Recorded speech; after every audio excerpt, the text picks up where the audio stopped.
Life is a ride. Life is a ride. Life is a ride. Life is a ride along. Welcome to the experience. Welcome to the journey. Welcome to the journey. A movement. This is RideAlongLive, where everyone has a story to tell. Ride along, welcome to the ride, one and all. Welcome to Wednesday, yeah, man. Wednesday on the ride, welcome to the ride. Go ahead and share up the thing, guys, go ahead and share up the thing. Put it on your page. If you think you're bad, start a watch party. If you're bad like that, start a watch party today. Hey, we have a conversation for you. Yes, we do. Yep, we do. Very interesting conversation, guys. Very interesting conversation, and I know that there'll be a lot of debate and conversation around this, even after we finish this conversation today. Let me go ahead and start a watch party on my page. Share up on from my end. And then I pick up the folks that's watching all over. Yes, that's done. Let me go and start a watch party over here. And while I do this, guys, I want you guys to do the same thing. Start a watch party. Press love, press share. Watch party over here. And I gotta apologize, guys. We start a little bit late. Technology sometimes. I don't blame me, blame technology. For some reason, Facebook was just not letting me in for a little while there. But we're on. Alright. Brian, how you doing? Big up yourself, Brian. Kevin Maraz, big up yourself. How you doing, my friend? Maureen Charles. Maureen Charles, big up yourself. Start a few more watch parties over here. Wendy Edmond, how you doing? Empress Locks, big up yourself.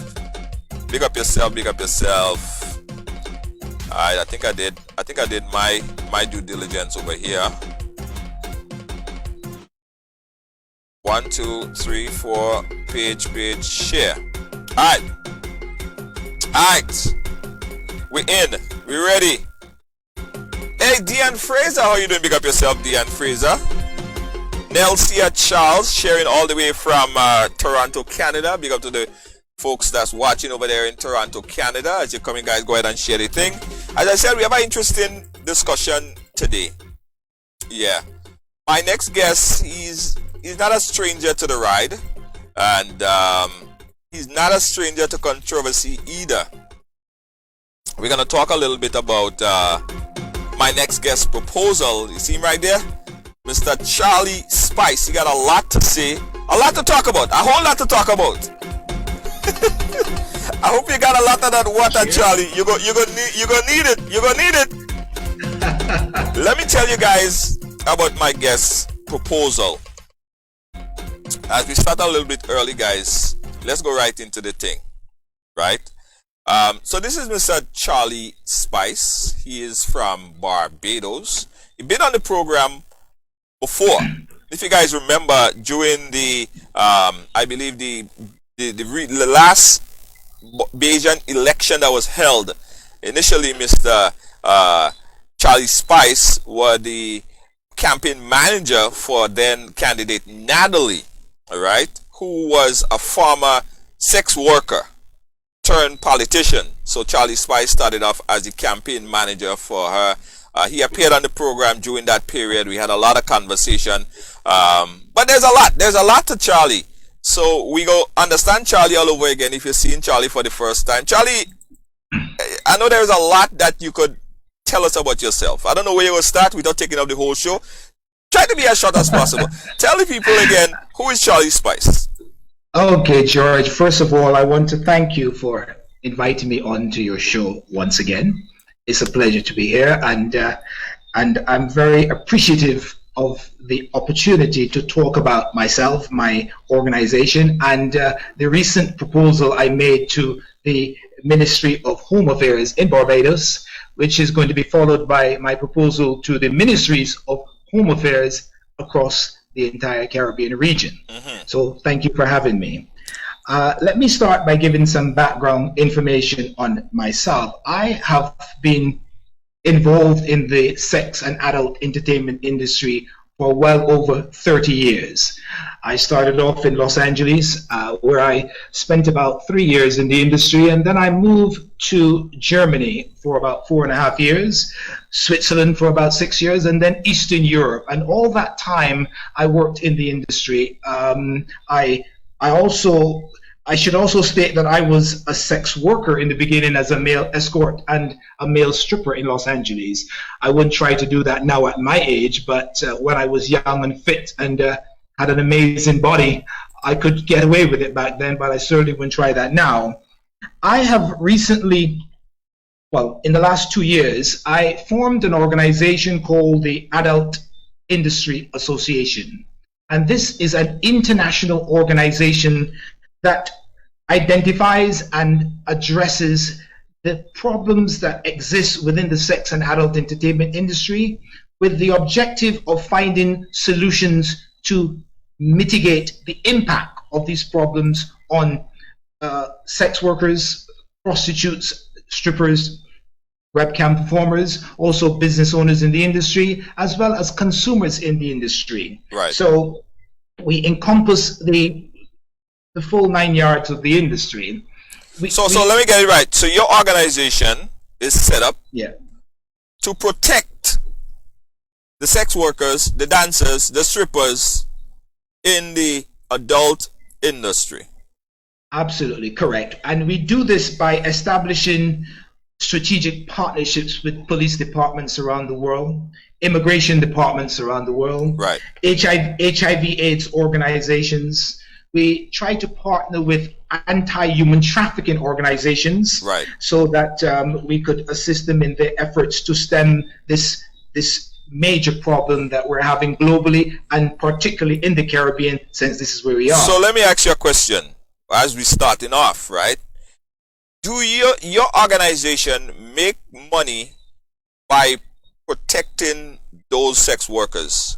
Are you acting as a agency for these people? Are you acting as a I don't want to say the word, Charlie.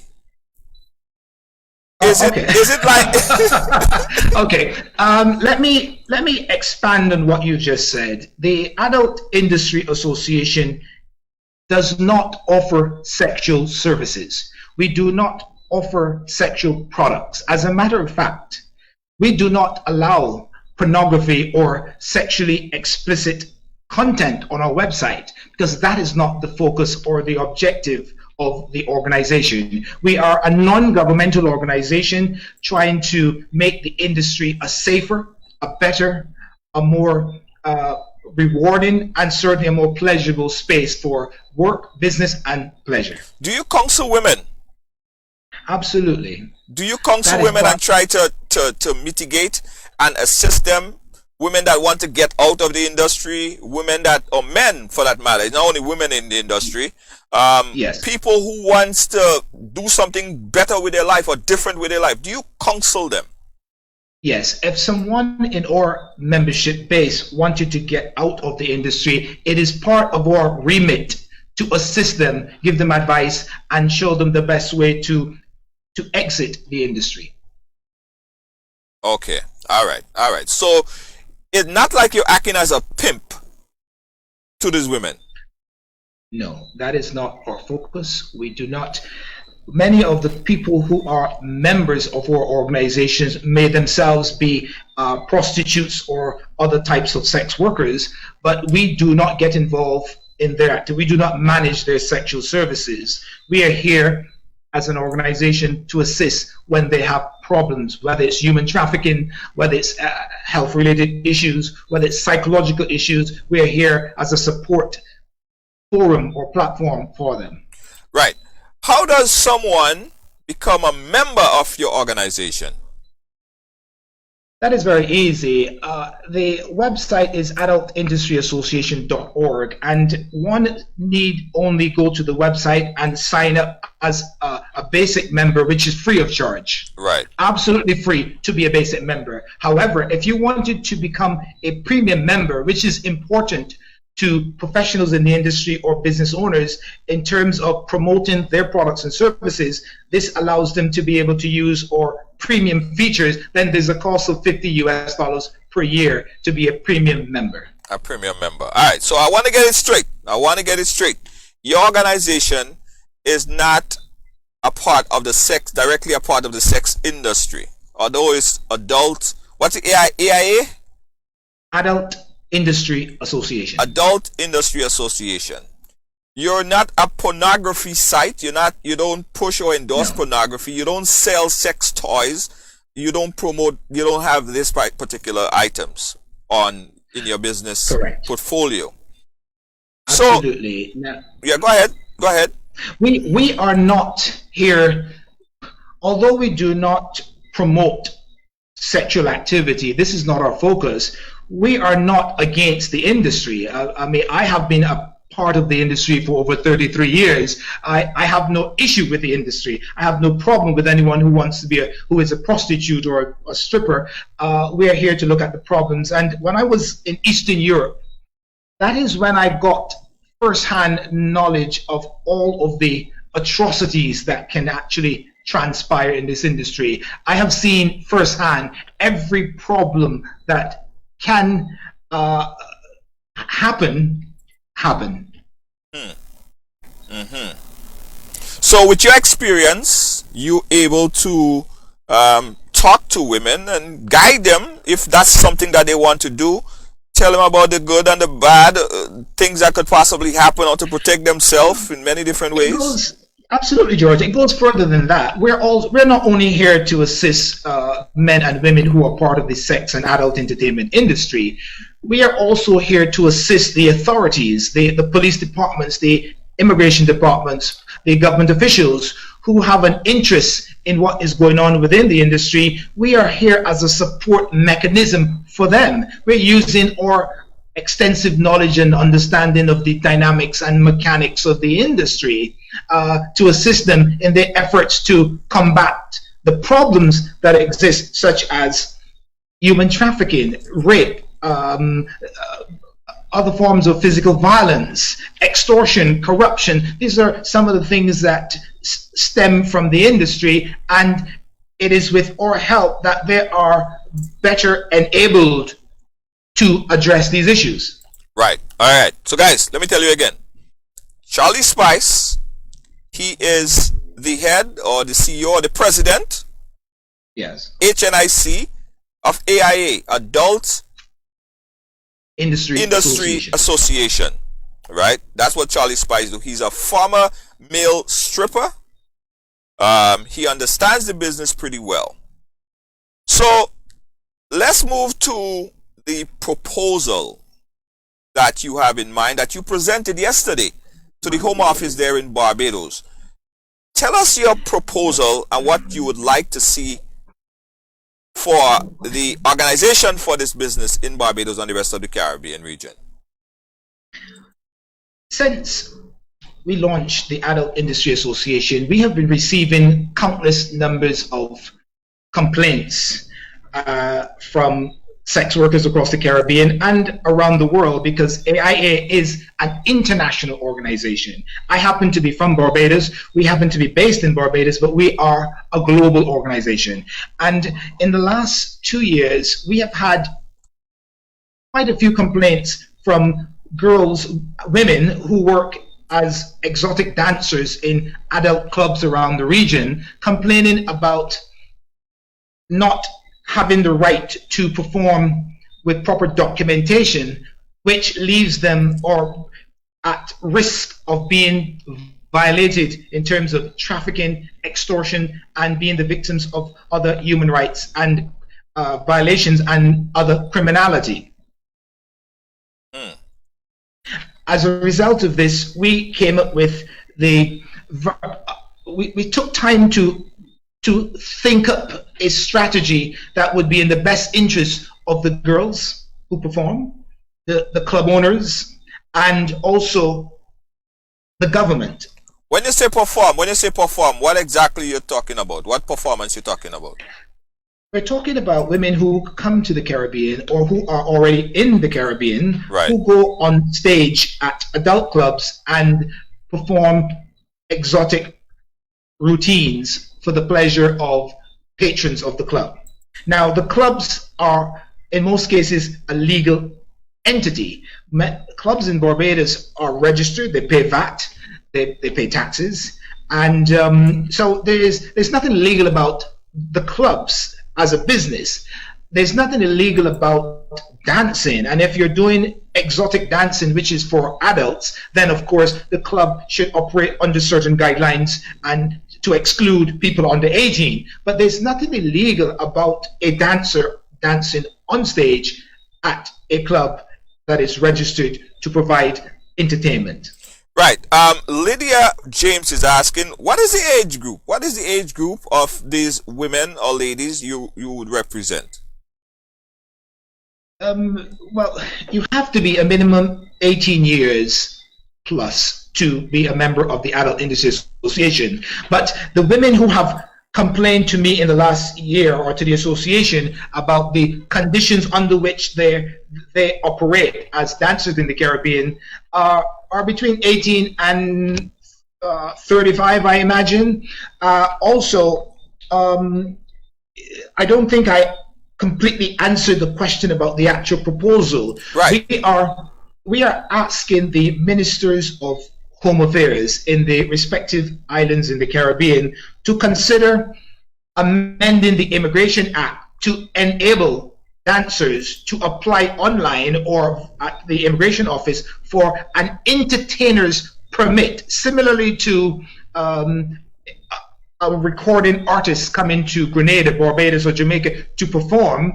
Then they too will have the right to apply and pay for this permit. And it gives them proper documentation, and it addresses many of the concerns that they are facing on a daily basis because they do not have this ability. Right, but as it stands right now, right, if a dancer or entertainer, for instance, Denise Belfont, she would come into Jamaica, Trinidad, or Grenada and perform. She would bring her dancers, right? Of course, she would have to get work permit to perform or whatever the case might be. What is the difference? Like, if they're just dancing, there's no sex involved or expected. What is the big deal? It sounds like innocent fun, right? Just dancing. So why does it have to be? Why does it have to? Or why are you getting the negative feedback? Is it because it's associated, or you term it or have it as set up as a sex or adult entertainment? No. The reason I'm getting feedback is people do not understand what we're trying to achieve here. Okay. Now, when a girl from Jamaica goes on a stage in Jamaica to perform, she does not need any special permit. She is a Jamaican and she has the right to work in Jamaica and earn money. When a Barbadian or Bajan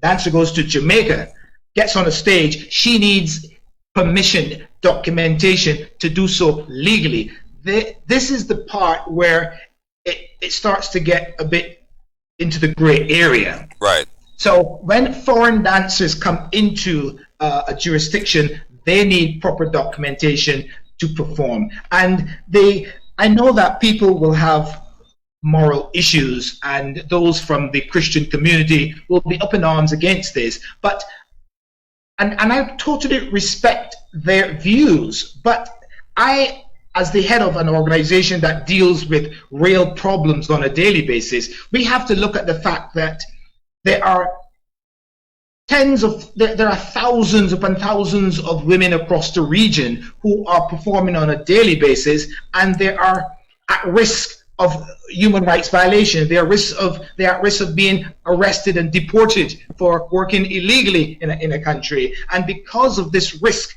people who are human traffickers or sex traffickers, they then target these women because they are they're now at risk of being targeted.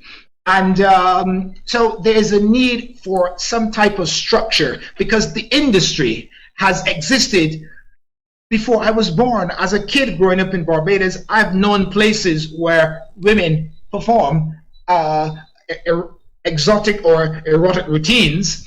And so it has been going on for more than 50 years. What we're saying as an association is it is time to look at the reality. In spite of the moral compass that people have, the Christian values, those values do not change the reality. The reality is that these women are performing in an industry where there are literally thousands of them on a daily basis across the region, and they are being violated. Their rights are being violated. They need assistance. So I cannot really take the time to worry about people's Christian beliefs when I have to look at finding real solutions for real problems. Right. So as it stands right now, how is the sector regulated in Barbados in particular? Because you're there. How is that adult dance sector regulated? It is regulated insofar as clubs have to be legally registered, and they are. They have to pay tax, and they're paying tax. They pay VAT. So there is some regulation here in Barbados. Where the girls from Barbados are performing on stage, they have to pay, of course, tax, income tax. They have to declare like anyone else earning, and that doesn't need any further regulation. And I hate the word regulation, because that is a word that will scare off people from participating in this whole thing. Club owners don't want to hear that word regulation. However, the reality is that many girls from Jamaica, Guyana, Trinidad, outside of the Caribbean come into Barbados and get on those stages. And because they're not documented, many of them are taken advantage of in so many ways. There is extortion. People extort them for sexual favors because they know that they're undocumented. So a guy would say, well, if you don't give me free lap dances, I will tell the immigration on you. But we're not talking about that. We're talking about just women in a club dancing. You said it had nothing to do with sex. Yes, but that they only. But they will extort them for free lap dances. They will extort them for. They charge them higher rates for rent. They charge them. Taxis may inflate the taxi rate because they know that they're undocumented. So they're always at risk of being exploited. So you're basically talking about regulating you don't like the word regulation, but people could come in to different territories and move around in different areas as exotic dancers, and you regulate the business industry as to how they're taken care of. Because I know for a fact that the prostitution is legal in Aruba and a few of the other Dutch colonized islands. Aruba is right across there, and it's regulated to the point where government actually make money, and the females have to get tested like every week, right? And yes, it's a big money making thing in Aruba and Bonaire as well, right? But we're not talking about prostitution. We're talking about dancing. We're talking about exotic dancing, strippers. That's what we're talking about. No sex involved. It is part of my responsibility as the head of Adult Industry Association to look at prostitution across the region and to find ways of identifying and addressing problems that sex workers face. But in this particular instance, we're not talking about prostitution. We're talking about dancers. We're talking about women from all over the world having the right to come here via an entertainer's permit to perform, an activity which is prevalent across the region. It is happening. It is here. So we're not trying to start this industry. We're not trying to start the adult club sector. It is here and it's thriving, and we need to protect the people who are in it. Right. This is my responsibility, and at the same time providing permits for people to operate as dancers legally, it will not only address some of the problems that they face as individuals, it will also address the government's ability to incur more revenue. Because if we have an increase of 5 or 10,000 ladies from around the world coming into Barbados and they're paying between $300 and $1,000 for a permit, therein lies the ability for the government to generate revenue from a sector that they were not generating revenue from before. But what about the moral issue, Charlie? What about the moral issue? Thinking about someone benefiting over the fact that government benefiting and using that resources from someone night out on a sexcapade and using that funds to feed to send kids to school or build better roads. Isn't there a moral issue that's at play here that people like that don't sit right with a lot of people? Now, if we're talking about dancers who are not providing sexual favors, okay, I know they're going to argue that dancers will probably offer sex on the side, but let's deal with that afterwards. I'll come to that in a few minutes. If we're talking about dancers who are given a permit to dance on a stage, not to provide sexual favors, because that is illegal in most Caribbean states, then where is the basis for moral issue to be considered? If they're not offering sex, where is the basis for one's moral issues to be considered when we're trying to provide real solutions for a real problem that people are facing? I have a question for those people from the Christian community. If there are thousands of women across the region who are at risk of being trafficked, who are at risk of being violated, extorted, who are at risk of being taken advantage of, what is your solution to this? Don't come and give me quotations from the Bible, because that will not help problems faced by thousands of women across the region on a daily basis. This is not to say that every woman is a victim of trafficking or a victim of some sort, but they are always at risk. And because they're constantly at risk of being arrested and deported, and of course, people then see them as targets. And therein lies the root of the problems that they face. Right. So we need to remove that. Right. By giving them the permission to do so, so that if they are violated anyway, they feel empowered to go to the police and complain. Right now, many women who are operating as dancers without proper documentation, if they're violated in some way, many of them are scared to go to the police because they think that they're going to be arrested, they're going to be deported. So a lot of the incidents of human rights violations are unreported, and this is not fair. This is not right. Charlie, are you thinking about it from another point of view? Whereas, if he doesn't have an educational requirement, like someone don't have to have a high school diploma or anything like that, aren't you fearful that young women would probably drop out of school and get into this industry to make a quick buck because they don't want to go through all the process? They're 18, they're eligible. Aren't you fearful that that would happen, and then we have a whole slew of women, young women, who are getting into the adult industry as dancers, as a stepping stone to what else might come down the road?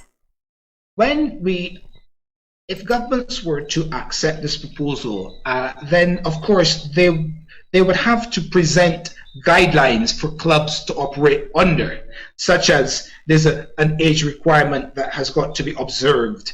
There are certain conditions under which they have to operate, which is going to be in the best interest of these individuals.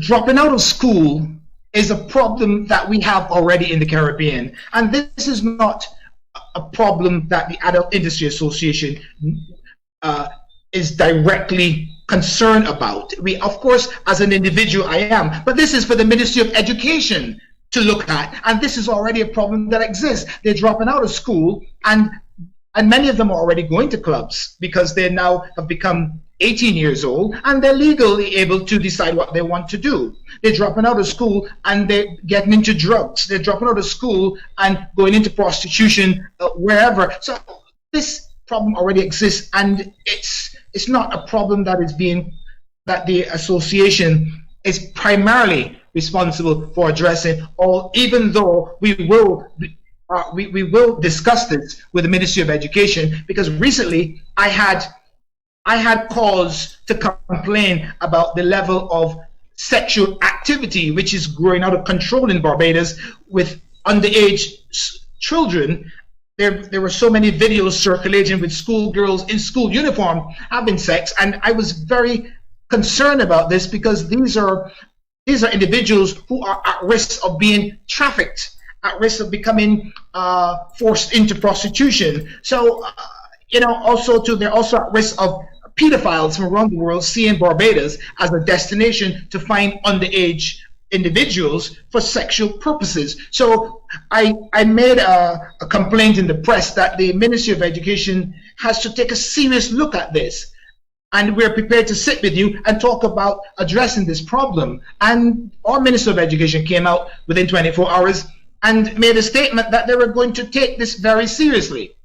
Right. So we are concerned about dropouts and people getting into drugs, prostitution, or just being unemployed.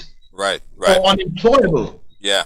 Charlie, we have a lot more to talk about, guys, including we're going to open up the phone lines and get your views on this, guys. We're talking to Charlie Spice, posing the hard question on his proposal that was just submitted yesterday to Barbados, and his intention is to get this out throughout the Caribbean. We got a lot more to talk about with Charlie Spice. Don't move, we'll be right back. This year, everyone is heading to Carriacou for Vision 2020. Wait, hold up. Vision 2020? What? People going to check their eye? Hold on. Let me call up Junior. Hey, Junior, explain this for me. Yo, Doc, that's the name of the band dread. Read the script exactly as you see it now. Oh, okay. The largest band is back, bigger and better than ever.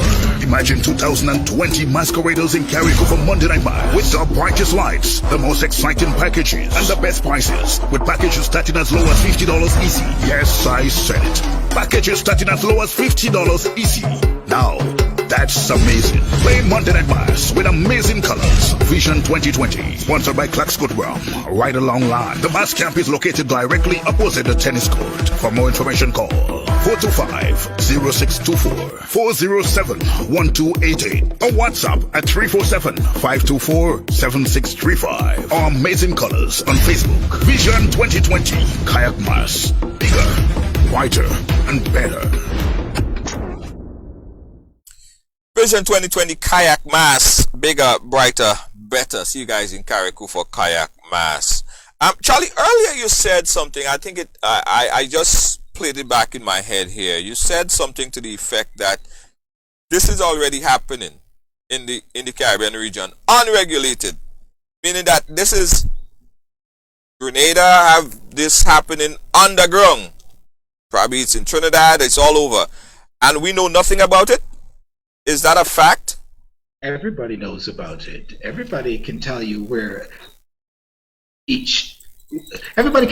every strip club is located in every Caribbean island.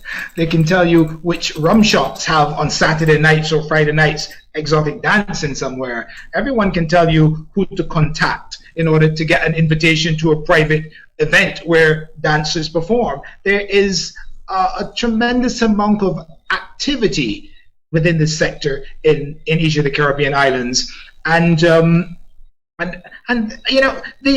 this sector has survived successfully for many years against the backdrop of adversity from the Christian community, from the church, from concerned citizens. I mean, they've been touting against this but yet it has continued exponentially to thrive from year to year, and it's an industry, and it's making a major contribution to the gross domestic product in every single country in the Caribbean. And because of the problems that stem from this activity, It is our responsibility as an organization to develop a solution. And herein lies the basis of my proposal to the government. I know what the moral compass is for the Christian community and other concerned citizens, but like I said before, we have to put that aside for a moment because we're dealing with a real issue here. Now, I said I was going to park a thought, stick a pin in a thought a few moments ago, where people are saying, well, you know, you're talking about dancers, but we know damn well that these dancers are providing sex on the side. Well, I know many secretaries who provide sex on the side. I know many I know many professionals who provide sex on the side because I am in the industry. I have my finger on the pulse. I know what's happening. When we provide a license for a preacher to preach in a church, and then that preacher molests little boys in the church or little girls in the church, is the church responsible for that activity, which is illicit, of the preacher? You understand? So don't isolate this to dancers. There are many professions out there where providing sexual services on the side is very prevalent in every single Caribbean country. Right. And that is understood. I was just sidetracked today. I saw someone was asking for the number if they want to call. The number that you call is 718-701-5720. That's 718-701-5720 if you want to input your information here. Lydia James is saying we don't need that here. Better wait on oil and gas. It's going to destroy the country. And is it because, again, the moral issue might hit the politicians and them like, yo, you know, the Caribbean boasts of being a Christian nation, and that's one of the big moral argument that you would have to overcome. How is Barbados? When you presented it, what kind of feedback are you getting from them? Are you getting that moral fight that this is just immoral and it can happen and it won't happen? We will always get that moral fight, and I'm going to come back to Lydia's comment. But we will always have that moral fight. But you will.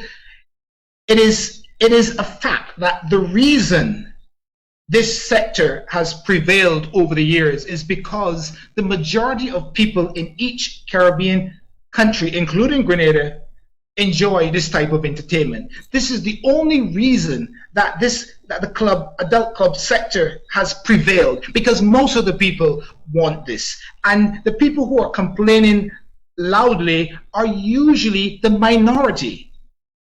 They don't represent the masses of people who support, who patronize these establishments and give rise to the sustainability that they all enjoy and will continue to enjoy. So yes, there will always be that moral fight. And let me refer to Lydia's comment. Lydia, the strippers operate in Grenada today, yesterday, for the past God knows how many years. We're not trying to introduce this to Grenada.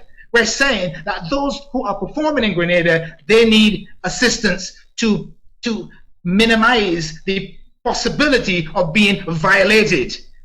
It's happening, Lydia. I have a question to add to that. Why not open up a community center and counsel them of how they could use their creativity to get into architect or become a police officer or become an entrepreneur? If you are concerned about them to that matter, why not channel them other places? If any dancer or prostitute or webcam performer in Grenada contacted the association and wanted to get advice on other career paths, we would be more than happy to give them counseling on how they could move away from the sex industry and go into another profession. We also partner. We have invited lawyers, therapists, counselors, tax advisors, and other related professions to become part of our team so that we can offer all types of expert advice to women in the industry. Whatever their challenges are, we want to be in a position to be able to assist. But we are not going to, at this point in time, we are not going to open up a career advice center in any island because, one, we don't have the budget for that. Right.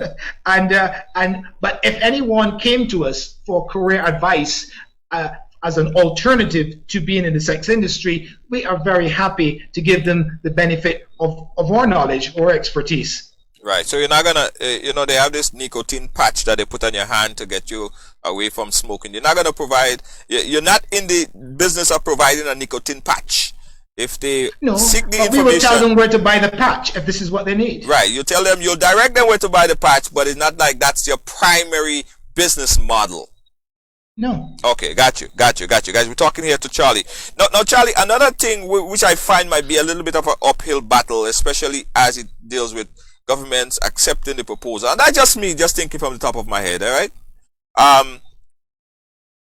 An average sex worker or dancer could last about what age, or what the average age they would last in this business? I know dancers around the world who are in excess of 40 years in age. Right. Because they're still very fit, they're gorgeous, and they're still appealing to the patrons of adult entertainment in the adult clubs around the world. Right. So here is another argument that the government would ask. Okay, so they started at 18, they're up here at 40, they dropped out of school because they wanted to make some quick money in this business now. What next? You retire at 40, you don't have an education, all you could do is jiggle, well, I'm not going to say it like that, but all you could do is dance. When you reach at a certain age, you can't dance no more. What happened to your life after 40? Okay, to be very dogmatic about it, this is really not the remit of the association. Okay. This is a problem that already exists in the communities around the Caribbean. So it is fortunate for them that they can choose to become a dancer and make a lot more money than they would in a 9-to-5 situation. Some of these girls can make $1,000 a night. Okay, and that is not an exaggeration. And as long as they have proper financial planning in place, a dancer can go on to pay for their own education, and many of them do. Many women become dancers to pay for their education. Many women become dancers to pay to buy their home, to buy their car. So as long as they have proper financial planning in place, there should be no reason for them to come out of dancing and be lacking financial support. Do they have NIS? Would they be paid NIS and all these different things and preparing for? If we are successful in our application for the government to provide permits so that we can have proper structure within the adult club sector in terms of the performers, then they will all be able to pay they will also be able to handle their statutory obligations to their respective countries. I got it. I understand. I fully understand. Now, I mean, listen, I've been to Aruba and I understand how this thing works, right? I was taken to an area, red district, and they showed me, they said, yo, you could go in there, the girls, I mean, I'm not into that, but I know where the areas are. To me, it was just a moral issue for me. And thinking there will always be a moral issue. We do, and like I said before, I totally appreciate and respect anyone's moral issue. But as the head of an association that has got complaint after complaint after complaint, I really have to have a very pragmatic approach to dealing with real problems. And let me talk a bit more about the benefits of this proposal I'm making to government. The first tier of benefit resolution is that we will be able to better address the issues of trafficking, extortion, the issues of corruption that exist as a result of this landscape of undocumented dancers in a country. We will be able to address the issue of government wasting a colossal amount of money to do joint raids between police and immigration on clubs and incarcerating individuals, prosecuting them, deporting them, and then a month or two later, the same individuals are back in the country again because of corruption, and they're back on the stage again. So it is making no difference to the growth of the industry. So it's a waste of taxpayers' money. So the government will save money. But in addition to that, it will also enable the government to generate money from the fees paid for these permits. We're talking $5,000 or $10,000 a year times 300 up to maybe $1,000, because I'm suggesting in my proposal to the government that you have either a single club permit or a multi-club permit, and depending on how long you want the permit for, it can cost you up to $1,000. So when you have 10,000 women a year paying $1,000, or on average, let's say $500 a year, that is real revenue to the country. As a matter of fact, the only entity that is not making direct revenue from this is the government. Taxis are making money. Accommodation units are making money. Restaurants are making money.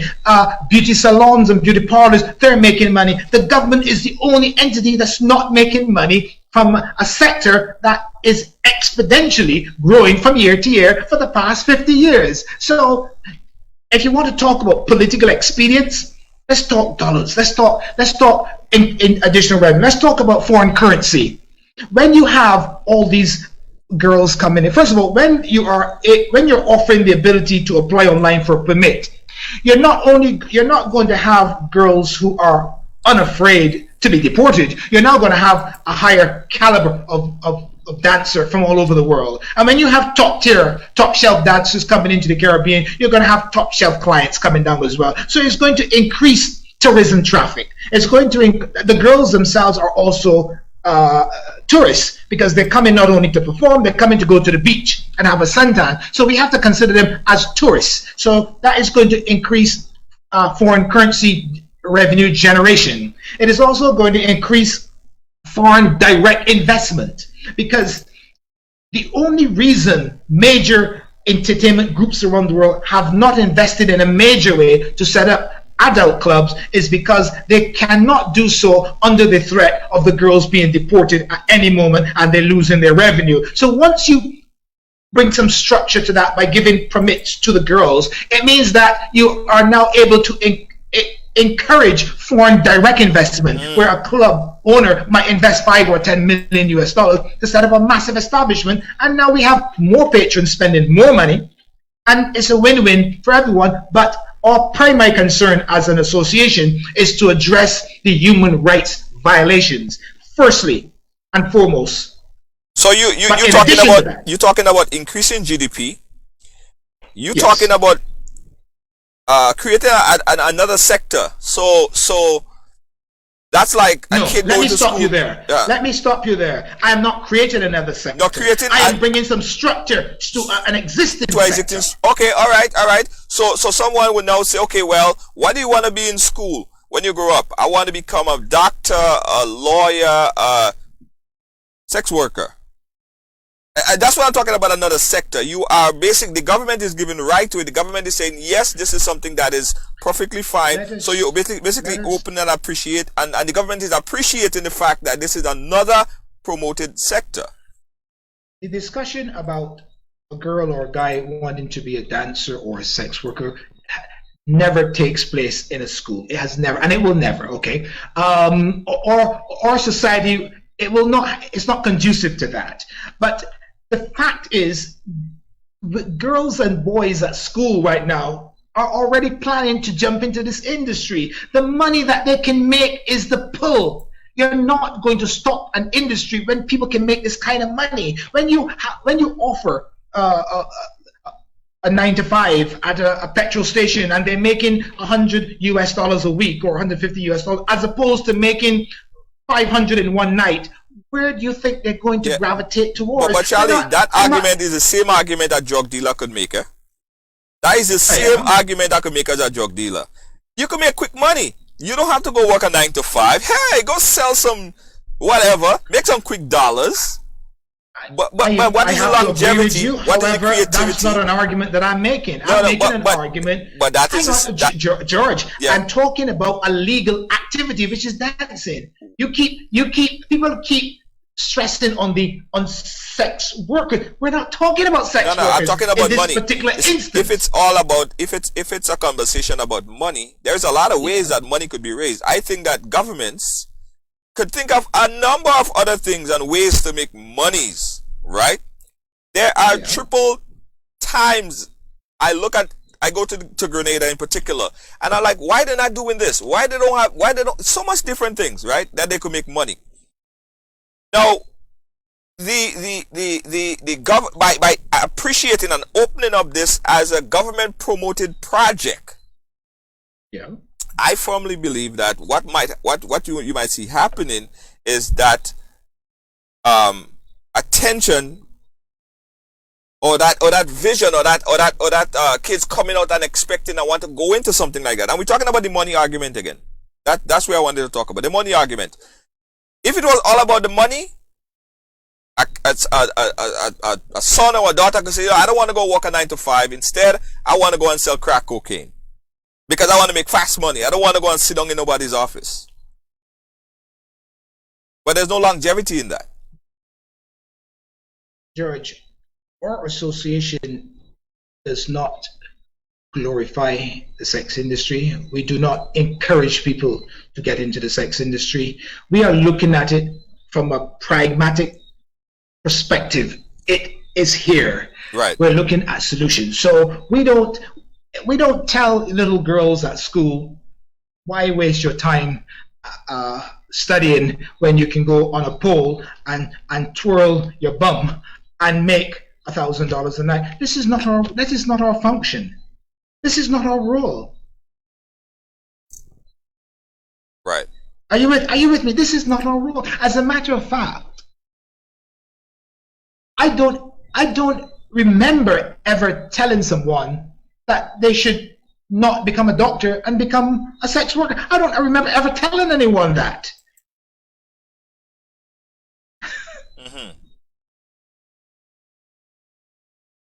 Now, let me read a comment here. Aruna Neptune just posted, and she said, Aruna Neptune, by the way, is a prominent radio announcer in Grenada. She said, I understand what he's saying. The reality is, it is happening. Prostitution is the oldest trade in the world. Folks just prefer to pretend that it's not happening. That's a big endorsement. Right?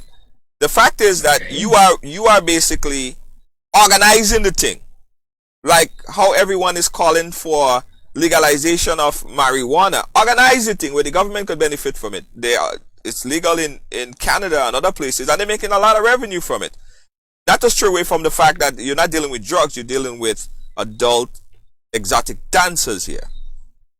But the organizing of it might bring on a big moral fight. That is all I'm saying. A big moral fight. Okay. And that is a hurdle. Let me interject at this point. Our position here is not that we want to organize it. Our position is that we have a call to action. Many of the strippers across the region and those from outside the region who have been here and who want to come here have come to us and said, we have a problem. The problem is that because there's no structure, because we're not documented, we become victims of all types of violations. Help us find a solution. So we first look at the problems individuals are facing. We're not here to organize an industry. This is not what our position is. And this is what people fail to understand. But you're asking the government to organize the industry because the government have to... No, I'm asking the government to look at the problems of trafficking, the health issues. I'm asking the government to look at the fact that there is corruption that is connected to this sector because they're undocumented. I'm asking the government to look at the fact that police officers extort some of these dancers for sexual favors. In other words, if you don't give me provide sexual favors, I will call the immigration on you. Immigration officers sometimes violate these individuals. We're asking the government to look at these problems and let us find a solution. Here is a solution that will not only address these problems, but will also provide an income to the country. We are all suffering from a lack of income. You're wasting money doing these raids every so often, and you're not making a dent in terms of deterring people from this industry. It is growing. So let's look at this from a realistic perspective. This is what we're asking the government to do. And we have found a solution, and if they have a better one, let's talk about it. If the people who have moral compasses that go against what we're saying, then come with a solution to a real problem and we can talk. If you're just coming with moralistic views, I don't have time for that. I don't want to hear that. I've heard that. You can sing any hymn in the Bible, in the hymn book, and I can sing along with you. You can tell me any scripture and I can probably quote from it as well. I don't need to hear that. I want to hear solution to a problem, folks. Not interested in your moral perspective or your moral compass. That does not help our agenda, which is to help these individuals who need help. Yeah. Charlie, you put up a strong fight, but I think you have a strong battle ahead. Especially, Charlie, as I said, convincing these governments that the GDP would increase on the use. Well, they're not gonna. You're not selling sex, but adult entertainment industry. I mean, although in the US over here, it's happening. We have strip clubs all over. It's more prominent in Canada. You could walk down in Montreal, and every 2 blocks or so there is a strip club. But the big question is the Caribbean region ready to be a part of that? Is government ready? They ain't even ready to take on marijuana.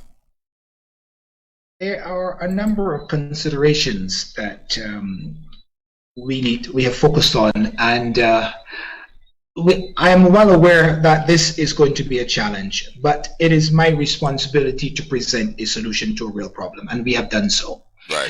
And we have to look at this in much the same way as political tacticians.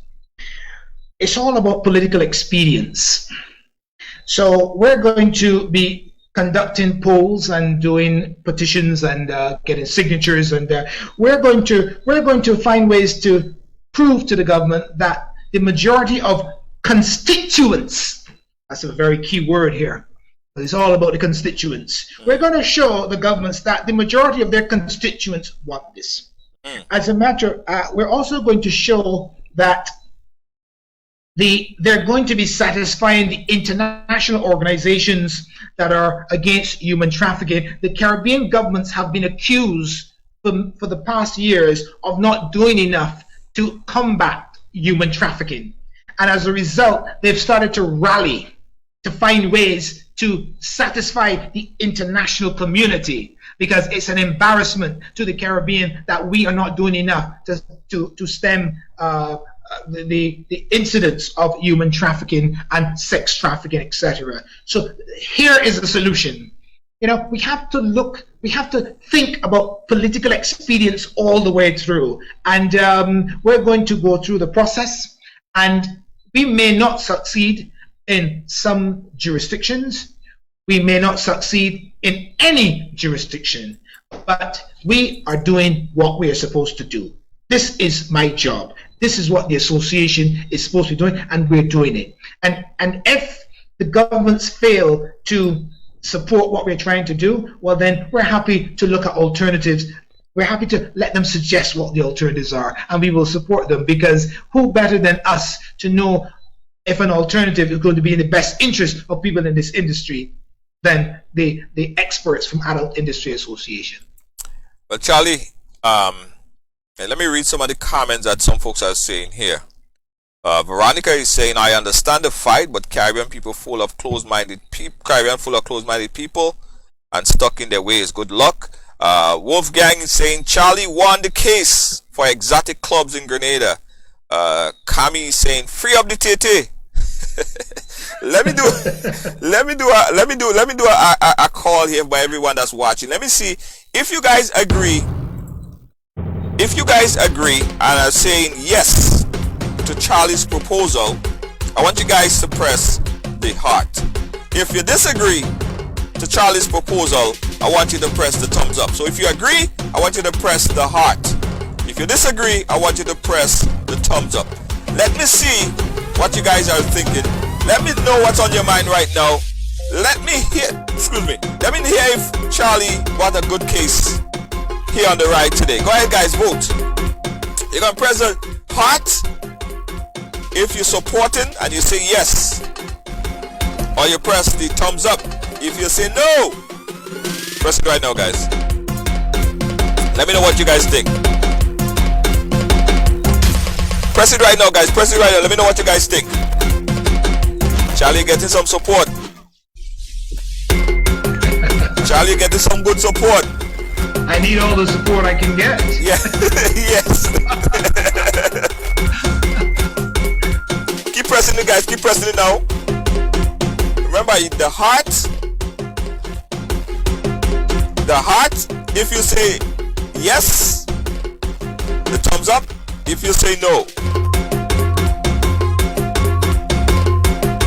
Yeah.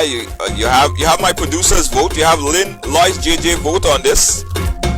Deanne Fraser is saying very interesting topic. People are supporting the proposal. You got a good fight on the program here. Top off to Charlie for yeah, they like you, Charlie. Yeah, mix emotion. Guys, keep pressing it. Let me know what you guys think about Charlie. While I take this quick break, we'll be right back. Go move. Kayak Mass 2020, February 15th to February 25th, an real event making one spectacular carnival. Saturday, February 15th, Children Mass, Frolic, and the Big Show. Thursday, February 20th, Queen Show Night. February 21st, Soca Monarch. Saturday, 22nd, Jab Convention, Calypso and Groovy. Sunday, February 23rd, Monday Juve and Monday Night Mass. Tuesday, February 25th, Shakespeare Mass, and the Last Lap. All the major MCs and DJs will be inside Kayak Mass 2020. Make reservations and book now. Alright, we're back. Charlie, yeah, we have another proposal for you real quick. The women in there, they all saying to ask Charlie to stand up. I don't know why. They love you. They just want to see you stand up. Stand up. I don't get it. I don't get it. Are they trying to see if I can still be a male stripper at my age? I don't know. There's crazy women up inside of here. I don't know. I'm happy to send them a photograph of myself if that will appease the situation. Well, Charlie, listen, I don't want to get in the middle of this, guys. I don't want to get in the middle of this. You know, George, I'm not here as part of the association to be popular, to be liked. I'm here to have the conversation. Right. This is a conversation that has to take place. And it's not a popular conversation. It is not one that is going to be met with open arms, but this narrative has to take place. And I'm not afraid of opposition, as you well know. Yeah. You know, and if you were to look at it on paper, it makes sense. It makes absolute sense.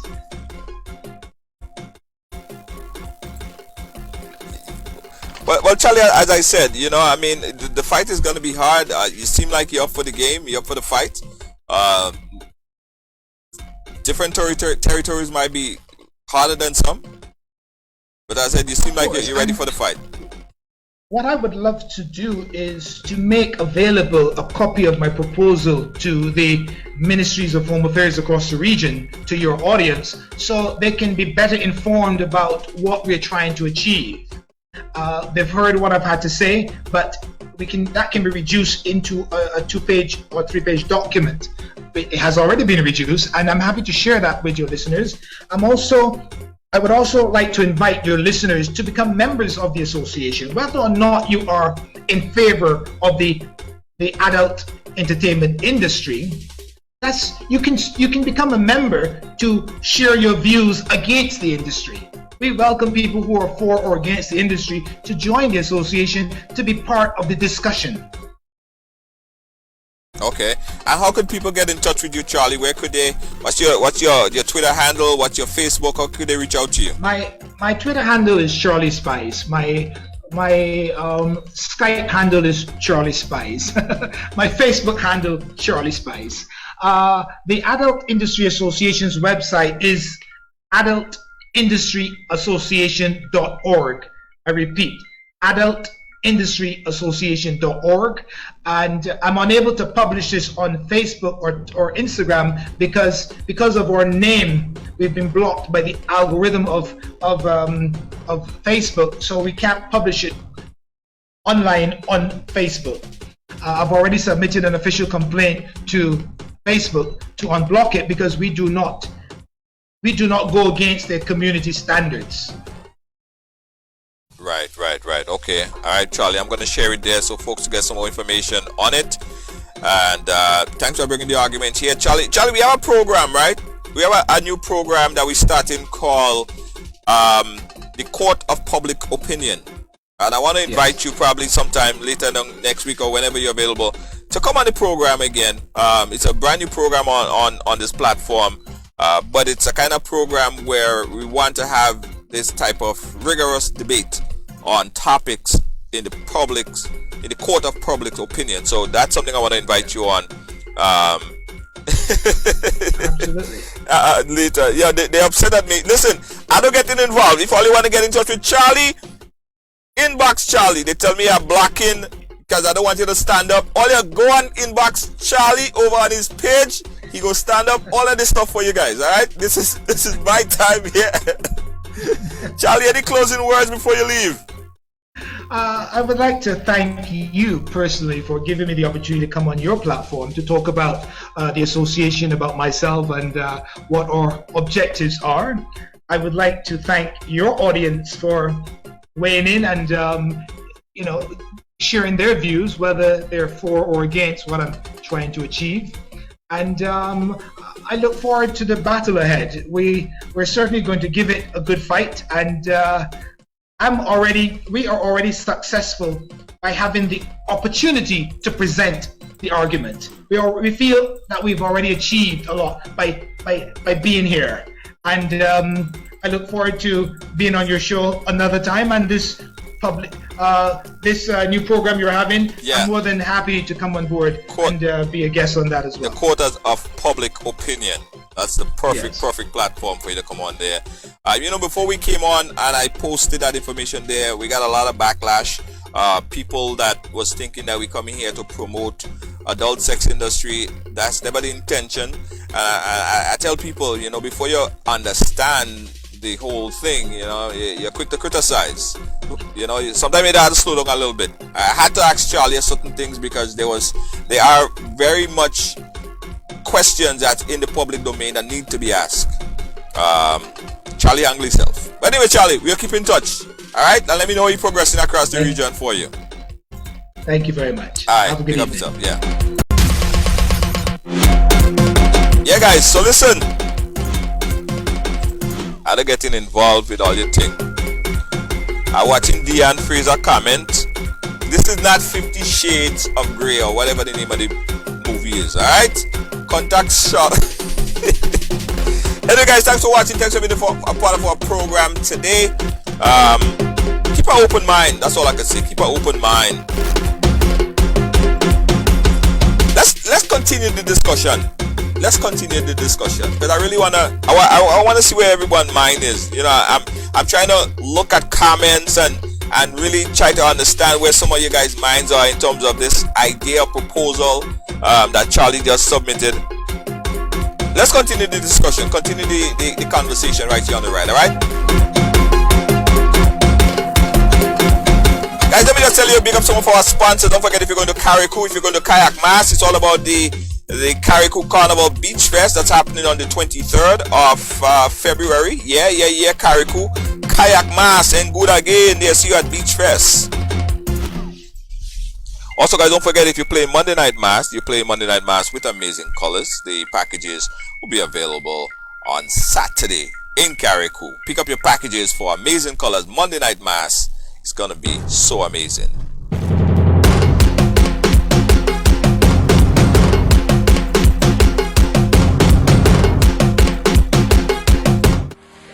My name is Hollismap, aka Mr. Killer. Why should I drink any other rum than Clark's Court rum, when Clark's Court is the rum that supports my community, my culture, my country? A long time ago, my ancestors used to work in the cane fields. Today, we own the rum, Clark's Court rum, Grenada's #1 rum. But my people, if you drink, don't drive. When you drink responsibly.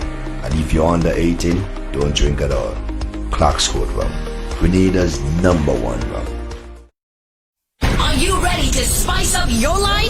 Then it's time for you and your crew to experience Grenada Spice Mass 2020. August 6th to August 14th. Take advantage of our very affordable package specials consisting of airfare, hotel accommodation, transport to and from your hotel, access to events such as boat cruises, Whiteford, and the world-famous Grenadian Monday Night Mass. All for only $7,000 TT. That's right, packages start at only $7,000 TT. For more information, contact our office at 868-765-6066. Sponsored by the NCBA, Star One Entertainment, and Amazing Colors. Grenada Spice Mass 2020. Are you ready to spice up your life? Again, guys, thank you for watching. Thank you for being a part of our program. I'll catch you guys again tomorrow. Don't forget, on Friday, we're back with the Ride Trivia. Hope to see everybody there. Bye, guys.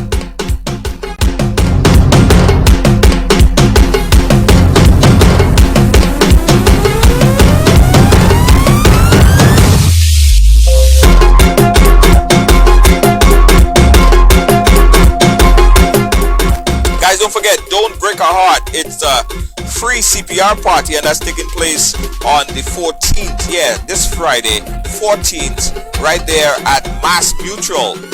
All right, register for this free CPR party. For more information, you call 516-387-4246. That's 516-387-4246. Free CPR classes, free CPR party, guys. Learn CPR. That's on Friday. Starts at 12 noon to 2 p.m. as